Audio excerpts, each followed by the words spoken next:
Sa halagang 50 pesos pala mga pre, makakagawa na pala tayo ng napakadali at napakasarap at pwedeng pang negosyo na tuna balls mga pre. At gamit lamang ang 5 ingredients. Una pa sa first mga pre, gawa muna tayo ng dough. Naglagay lang tayo dito ng 2 pirasong harina mga pre. Dapat yung tig 5 pesos mga pre, pag tig 10 hindi siya pwede. Then lagyan naman tayo ng isang kutsarang cornstarch, kalahating kutsarang yeast powder. Kung wala kayong yeast mga pre, pwede rin yung baking powder. Then konting paminta, asin, tsaka konting chicharap mga pre. Naganda rin pala ako dito ng konting mantika lang din mga pre. Tapos sa tubig, kalahating baso lang. Mix mo lang lahat yan mga pre hanggang makabuo na kayo nun dough. Pagtsagaan nyo na lang masahin mga pre. Then kung palagay nyo okay na mga pre, rest naman natin to mga 1 to 2 hours. Kung nagmamadali kayo mga pre, pwede na yung 1 oras. Pero kung may free time kayo mga pre, mas maganda yung 2 hours. After 1 hour, sensya na kayo mga pre, gutom na tayo. Kaya 1 oras lang talaga kinaya ko. Kaya nga di siya masyadong umalsa eh.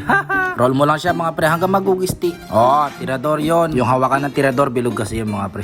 Corny, okay na yan. Cut na natin to mga pre, hanggang to kalalaki. Tapos bilugin mo lang siya sa kamay mo mga pre. Pero kung di mo kayang bilugin sa kamay mga pre, pwede mong gamitin yung paa.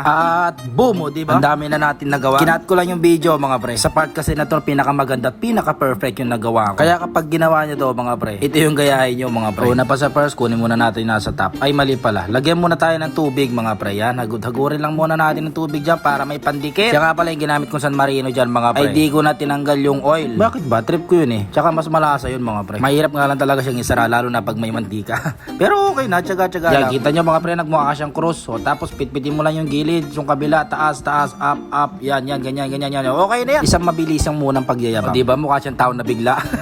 Tara, pirito na tayo mga pre. At dito naman sa pipirito mga pre, alam nyo wala na akong dapat pang ituro dito eh. Sino ba naman taong di marunong magpirito, di ba pre? Sabagay, isa rin ako dati sa mga hindi marunong magpirito mga pre. Sige, story time tayo pre, kahit konti lang. Nagpirito kasi ako ni mama ng tilapia. Then nasabi niya, alis muna sa saglit. Tuloy ko na raw yung niluluto niya mga pre. Di, okay sige kako, no problem. Di, tinuloy natin yung pagpipirito mga pre. Ang pinakamasaklap doon mga pre. Ito yung nangyari.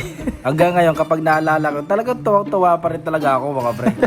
Ganito kasi nangyari mga pre. Tingnan mo naman yung itsura. Sarap eh, no? Itsura pa lang eh. Ay, talagang nako. Mapapa-wow the taste ka talaga mga pre. Pero sobrang sarap niya talaga mga pre. Kaya pag pinagluto mo yung jowa mo nito mga pre, nako, hahanap-hanapin siya nga pala mga pre, kung nakaabot ka sa dulo ng video na to, paki-comment mo naman kung taga-saan para naman ma-shoutout kita sa susunod natin na upload. At kung nagustuhan mo naman yung mga gantong klaseng content, paki-tap mo naman yung like, follow, and share. Yun lang mga pre, pakabusog kayo palagi ha. Bye-bye!